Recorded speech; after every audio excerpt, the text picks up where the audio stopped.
Praise the lord, హల్లెలూయా. దేవుని నామానికి మహిమ కలుగును గాక. నేటి దేవుని మాట అనే శీర్షిక కోసం వేచి ఉన్న మీ అందరికీ కూడా యేసయ్య నామములో వందనాలు తెలియజేస్తూ ఉన్నాం. బాగున్నారా? దేవుని మహాకృప దయ వలన మనందరం కూడా క్షేమంగా, ఆరోగ్యంగా, ఆనందంగా, సంతోషంగా ఉండడానికి దేవుడెంతో సహాయం చేస్తూ నడిపిస్తూ ఉన్నాడు. అంత మాత్రమే కాదు, ఈరోజు మన సజీవుల లెక్కలో ఉంచబడ్డానికి కూడా దేవుడు కృప చూపించాడు. ఆ గొప్ప దేవునికి మహిమ కలుగునుగాక. మరి ఈరోజు నేటి దేవుని మాట అనే శీర్షికలో దేవుడు మనకి ఇవ్వబోతున్న మాటను ఒక్కసారి మనం చూద్దాం. మత్తయి సువార్త 9వ అధ్యాయము 13వ వచనం నేను చదువుతూ ఉన్నాను, మీరు కూడా ఒక్కసారి చూడండి. అయితే నేను పాపులను పిలువవచ్చుతిని గాని నీతిమంతులను పిలువ రాలేదు, గనుక కనికరమునే కోరుచున్నాను గాని బలిని కోరను అను వాక్యభావం ఏమిటో మీరు వెళ్ళి నేర్చుకొనుడని చెప్పాడు. కొంతమంది పరిసయ్యులు శాస్త్రులు సద్దూకయ్యులు యేసు ప్రభు వారు సుంకరులతో పాపులతో కలిసి భోజనం చేస్తున్నాడని చూసినప్పుడు వాళ్ళు అంటున్నారు, మీ నా బోధకుడేంటి వాళ్ళతో సుంకరులతో పాపులతో కలిసి భోజనం చేస్తున్నాడు. ఆ రోజుల్లో సుంకరులని పాపులుగా చూసేవారు కదా, మరి మీ బోధకుడు అలా చేస్తున్నాడు ఏంటి అని శిష్యులను అడుగుతూ ఉంటే యేసు ప్రభు వారు ఒక మాట చెప్తూ ఉన్నారు, నేను పాపులనే పిలువవచ్చుతిని కానీ నీతిమంతులను పిలువ రాలేదు అని చెబుతూ, నేను కనికరమునే కోరుచున్నాను కానీ బలిని కోరను అను వాక్యానికి భావం ఏమిటో మీరు తెలుసుకోండి అని వాళ్ళతో చెప్పినట్టుగా మనం చూస్తూ ఉన్నాం. నిజమే, మన దేవుడు కనికరాన్ని కోరేవాడు తప్ప బలిని కోరేవాడు ఎంత మాత్రమూ కాదు. ఒకవేళ బలిని కోరేవాడైతే ఆయన మనందరి కోసం 2000 సంవత్సరాలకు పూర్వం బలి అయిపోయేవాడు కాదు. మనందరి కోసం, మన పాపముల కోసం, శాపముల కోసం యేసయ్య తన రక్తాన్ని చిందించిన గొప్ప దేవుడే ఉన్నాడు. తన ప్రాణాన్ని పెట్టాడు. ఎందుకంటే పాపులమైన మనము పరలోక రాజ్యం వెళ్ళాలి అంటే రక్తం చిందించబడాలి. రక్తము ద్వారా మాత్రమే పాపక్షమాపణ కలుగుద్ది గనుక ఆ రక్తము పుణ్యాత్ముడు రక్తమై ఉండాలి గనుక యేసు ప్రభు మనందరి కోసం బలిని అర్పించిన దేవుడే ఉన్నాడు. ఆయన బలిని కోరేవాడు కాదు కానీ ఆయన మనందరి కోసం బలైపోయాడు అన్న విషయం మనందరికీ తెలుసు. ఆయన ఒకటే కోరుకుంటున్నాడు, నేను కనికరాన్నే కోరుకుంటూ ఉన్నాను. అంటే నేను ఎలాగైతే అందరి మీద కనికరం చూపిస్తూ ఉన్నానో నన్ను నమ్ముకున్న విశ్వాసులు కూడా ఇతరుల మీద అలా కనికరాన్ని చూపించాలి అనే విషయాన్ని ఇక్కడ బోధిస్తూ ఉండడం మనం చూస్తూ ఉన్నాం. హోషేయ గ్రంథం 6వ అధ్యాయం 6వ వచనంలో కూడా మనం ఈ మాట చూస్తాం. ఒక్కసారి మనం ఆ మాట కూడా మనం చూద్దామా? హోషేయ గ్రంథంలో 6వ అధ్యాయము 6వ వచనంలో చక్కని మాట. అదే భాగాన్ని ఇక్కడ యేసు ప్రభు వారు ఎత్తి చూపించినట్టుగా మనం చూస్తూ ఉన్నాం. 6వ అధ్యాయము 6వ వచనం నేను చదువుతూ ఉన్నాను, మీరు కూడా ఒక్కసారి చూడండి. హోషేయ గ్రంథము 6వ అధ్యాయము 6వ వచనంలో అక్కడ కూడా యేసు ప్రభు అదే మాట చెప్పడం మనం చూస్తూ ఉన్నాం. అదేంటి అంటే, నేను బలిని కోరను కానీ కనికరమునే కోరుచున్నాను, దహన బలుల కంటే దేవుని గూర్చిన జ్ఞానము నాకు ఇష్టమైనది అని హోషేయ ప్రవక్త ద్వారా ఆ రోజు దేవుడు తన చుట్టూ ఉన్న ఇశ్రాయేలుల కోసం ఆ మాట పలికించాడు. నేను కనికరాన్నే కోరుకుంటూ ఉన్నాను కానీ బలిని కోరను. మీరు అర్పించే దహన బలుల కంటే నాకు దేవుని గూర్చిన జ్ఞానము నాకు ఇష్టమైంది. అంటే మీరు జ్ఞానం పొందుకోవాలి, మీకు బుద్ధి విశాలం అవ్వాలి, అదే నేను కోరుకుంటున్నాను తప్ప అసలు నేను బలులు ఏమీ కోరుకోవటం లేదు అని చెప్పడం మనం చూస్తూ ఉన్నాం. అంటే మన దేవుడు కనికర సంపన్నుడు అనే మాట మనకు అర్థమవుతుంది. ఇంకా బాగా అర్థం అవ్వాలి అంటే మత్తయి సువార్త 5:7 ప్రకారంగా కనికరము గల వారు ధన్యులు, వారు కనికరాన్ని పొందుతారు అనే లేఖనంలో మనం చూస్తూ ఉన్నాం. ఎవరైతే కనికరం కలిగి ఉంటారో వారు దేవుని నుంచి, ఇతరుల నుంచి కూడా, సమాజం నుంచి కూడా కనికరాన్ని పొందుతారు. ఎందుకు అంటే, మనుషుడా నువ్వేమి విత్తుతావో అదే పంటను కోస్తావు. కాబట్టి తప్పకుండా మనం దేవుని నుంచి మనం కనికరం పొందాము గనుక ఇతరులను కూడా కనికరించే బద్ధులమై ఉన్నామని ఈరోజు మనం నేర్చుకుంటూ ఉన్నాం. మత్తయి సువార్త 23వ అధ్యాయము 23-24 వచనాలు కూడా చూడగలిగితే అక్కడ చాలామంది ధర్మశాస్త్ర ఉపదేశకులతో దేవుడు చెబుతూ ఉంటారు, యేసయ్య చెబుతూ ఉంటారు. 23వ అధ్యాయము 23-24 వచనాలు చదువుతూ ఉన్నాను.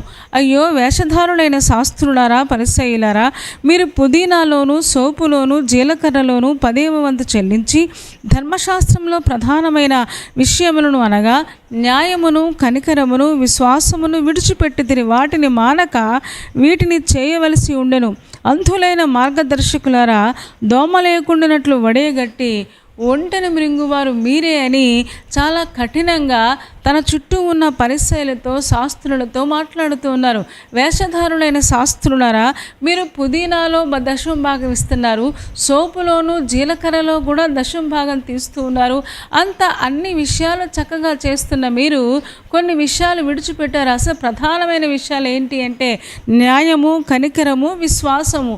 ఈ మూడింటిని విడిచిపెట్టి ఏంటంటో ఆ బలులు అర్పించామని చెప్తూ ఉన్నారు, లేకపోతే నీకు అవి ఇచ్చాము ఇవి ఇచ్చాము అని చెప్పుకుంటూ ఉన్నారు.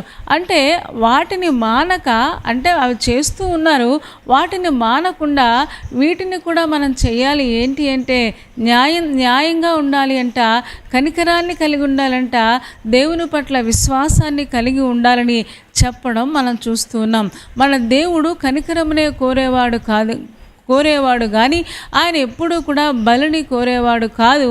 ఆయన కఠినాత్ముడు ఎంత మాత్రము కాదు. మనకందరికీ ఒక సందర్భం తెలుసు. చాలాసార్లు 50వ కీర్తనలో, అలాగే యెషయా గ్రంథం 1వ అధ్యాయంలో కూడా మనం చూస్తాం. మీ నైవేద్యములు నా దగ్గరికి తేకండి, మీ బలులు నాకు అనవసరం, వాటికంటే కూడా మీరు కృతజ్ఞత అర్పణలు చెల్లించుచు నా దగ్గర నిలబడండి అని చెప్పడం మనం చూస్తాం. 1000 కొండల మీద పశువులన్నీ నావే కదా, మీ దహన బలుల కంటే, నైవేద్యాల కంటే మీరు న్యాయంగా ఉండడం, కనికరం కలిగి ఉండడం, విశ్వాసాన్ని కలిగి ఉండడమే నేను కోరుకుంటూ ఉన్నాను. వాటిని మానకుండా వీటిని చేయవలసి ఉన్నదని ఆ రోజు వారికి చెప్పినట్టుగానే ఈరోజు దేవుడు మనకు చెప్పడం మనం చూస్తూ ఉన్నాం. ఈరోజున విశ్వాసులంగా దేవుడు ఏ కనికరంతో మనల్ని క్షమించి ఈ రోజున మంచి వ్యక్తులుగా తీర్చిదిద్దాడో అదే కనికరాన్ని మన కుటుంబంలో, లేకపోతే మన సమాజంలో, సంఘములో మనం చూపించవలసిన వారమై ఉన్నామని లేఖనం ద్వారా మనం నేర్చుకుంటూ ఉన్నాం. యోహాను సువార్త 8వ అధ్యాయము 7 నుంచి 11 వచనాలు మనం చూస్తే అక్కడ వ్యభిచారమందు పట్టబడిన స్త్రీని తీసుకొచ్చినట్టుగా మనందరికీ తెలుసు. తీసుకొచ్చి వాళ్ళందరూ చాలామంది అందరూ కూడా గుంపులుగా వెళ్ళిపోయి ఆ వ్యభిచారమందు పట్టబడిన స్త్రీని పట్టుకొని వచ్చి చాలా కఠినంగా మాట్లాడుతూ ఉన్నారు.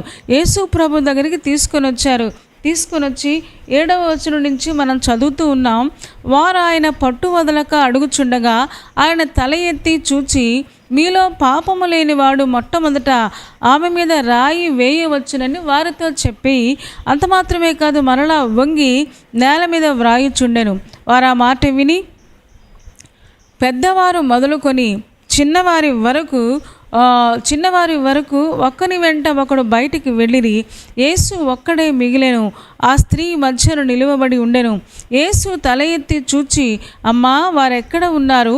ఎవరునూ నీకు శిక్ష విధింపలేదా అని అడిగినప్పుడు ఆమె, లేదు ప్రభువా అనెను. అందుకు యేసు, నేనును నీకు శిక్ష విధింపను, నీవు వెళ్ళి ఇక పాపము చేయకుమని ఆమెతో చెప్పాను.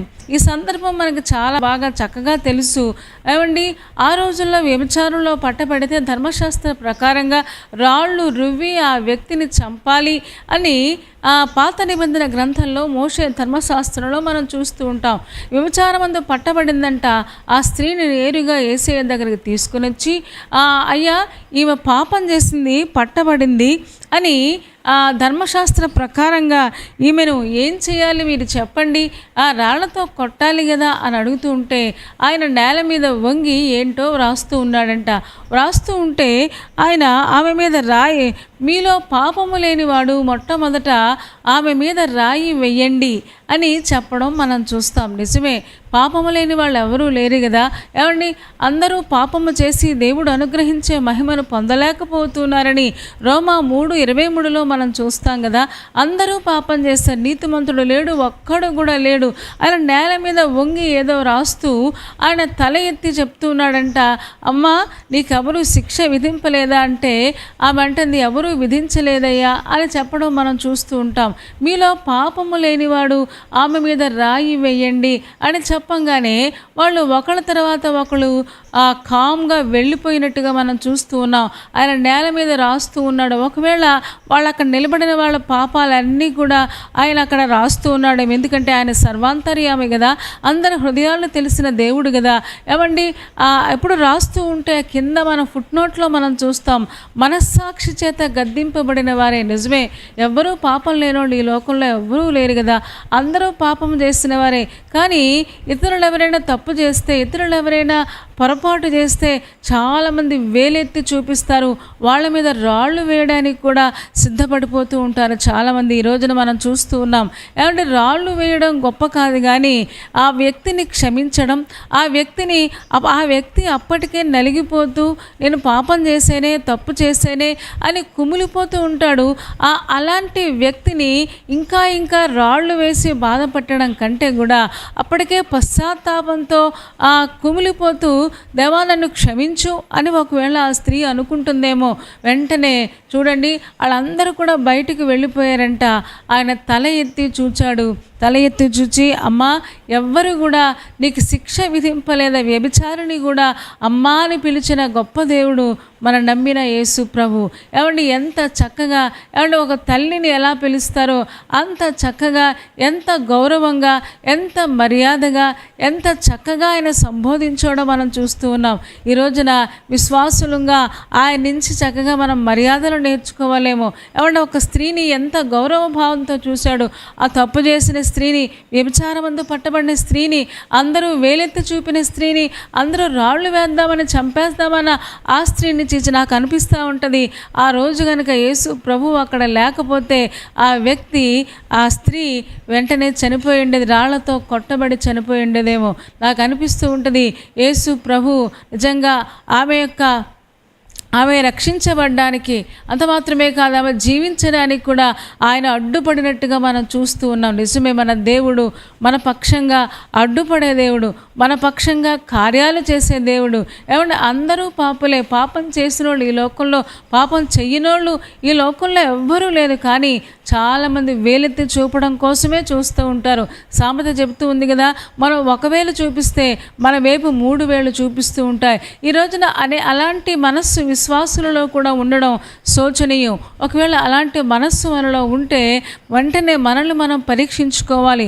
అక్కడికి వచ్చిన వ్యక్తులు వాళ్ళని వాళ్ళు పరీక్షించుకొని మనస్సాక్షి చేత గద్దించబడిన వారే ఎవ్వరు కూడా ఏమీ చేయకుండా ఆ రాళ్ళన్నీ కింద పడేసి వెళ్ళిపోయినట్టుగా మనం చూస్తూ ఉన్నాం. ఆయన తల ఎత్తి చూచి, అమ్మా ఎవరును నీకు శిక్ష విధింపలేదా అని అడిగిన తర్వాత ఆమె అంటుంది, లేదు ప్రభువా అని అంటూ ఉంది. ఏమంటే ప్రభువు అంటే ఆయన పరిపాలించేవాడు కదా, అయ్యా పరిపాలకుడా అన్నట్టుగా యేసు ప్రభుని సంబోధిస్తూ ఉంది. నా జీవితాన్ని ఇక నుంచి మీరు పరిపాలించండి అయ్యా, ఇక నుంచి నా జీవితంలోకి మీరు రండి నాయన, నా హృదయంలోకి రండి, నన్ను పూర్తిగా క్షమించండి అన్నట్టుగా ఆమె ఆ దేవుణ్ణి అర్థిస్తున్నట్టుగా, లేదు ప్రభువా అనగానే ఆయన అంటున్నారు, అందుకు యేసు నేనును నీకు శిక్ష విధింపను, నీవు వెళ్ళి ఇక పాపం చేయొద్దు అని చెప్పడం మనం చూస్తూ ఉంటాం. ఏమంటే అమ్మా నేను కూడా నీకు శిక్ష విధింపను అని చెప్పడం మనం చూస్తూ ఉన్నాం. అందరూ వెళ్ళిపోయారు. ఎందుకంటే అందరూ ఎవరి పాపాలు వాళ్ళకి కనిపిస్తున్న పాపము లేనివాడైన యేసు క్రీస్తు మాత్రమే అక్కడ నిలబడి ఆమె పక్షంగా ఒక మాట చెప్తూ ఉన్నాడు, అమ్మా నేను కూడా నీకేమీ శిక్ష విధింపను, శిక్ష విధించే అధికారం నాకున్నా సరే శిక్ష విధింపను, కానీ మిమ్మల్ని క్షమించడానికి నేను పాపులనే పిలువవచ్చితిని, కానీ అలా కనికరం చూపించడానికే వచ్చాను, కానీ బలిని కోరేవాడిని కాను అన్నట్టుగా చెప్పడం మనం చూస్తాం.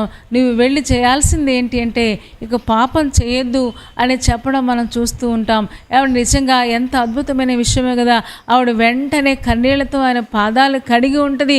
దేవా నన్ను క్షమించు, ఇక ఎప్పుడూ పాపం చేయండి నాయన అని ఆయన దగ్గర ఒక తీర్మానం చేసుకుని ఉంటుంది.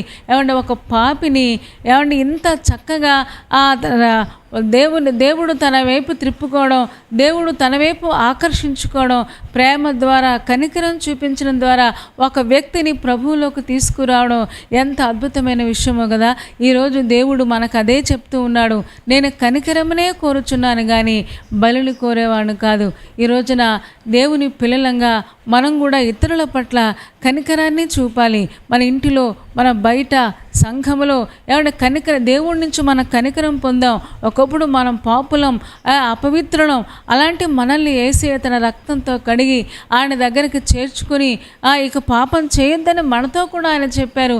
అందుకనే ఈరోజు నీతిమంతులుగా మనం పిలువబడుతూ ఉన్నాం. మరి అలా పిలుస్తున్న మనల్ని ఈరోజున దేవుడు ఒకటి అర్థిస్తూ ఉన్నాడు. నేను ఎలాగైతే కనికరం చూపించానో మీరు కూడా కనికరం చూపించండి. ఎందుకంటే కనికరం కలిగిన వారు ధన్యులు, వారు కనికరాన్ని పొందుతారు అని చెప్పడం మనం చూస్తూ ఉన్నాం. కాబట్టి ఆ కనికరం కలిగిన ఆత్మతో మనం నింపబడిన వారే ఇతరులను క్షమించే వారంగా, ఇతరులను ప్రభువులోకి చక్కగా ప్రేమతో నడిపించే వారంగా ఉండాలని దేవుడు కోరుకుంటూ ఉన్నాడు. అలా చేయడానికి పరిశుద్ధాత్మ దేవుడు మనకు సహాయం చేయనుగాక.